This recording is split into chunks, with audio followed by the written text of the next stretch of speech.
তারা বলেছিল অনলাইন কাজ আসল সাফল্য নয়। আমি তর্ক করিনি, আমি শিখতে শুরু করেছি। আমার কোনো বড় অফিস ছিল না, কোনো বড় ডিগ্রি ছিল না, শুধু একটা মোবাইল এবং একটি শক্তিশালী স্বপ্ন।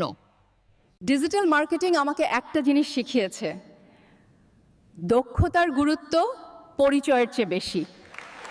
আমি বিজ্ঞাপনে ব্যর্থ হয়েছি, আমি শূন্য বিক্রয় পেয়েছি, কিন্তু হাল ছেড়ে দেওয়া আমার কাছে কোনো বিকল্প ছিল না। কারণ ধৈর্যই হলো ডিজিটাল মার্কেটিংয়ের আসল বিনিয়োগ। আমি কন্টেন্ট শিখেছি, আমি স্ট্র্যাটেজি শিখেছি।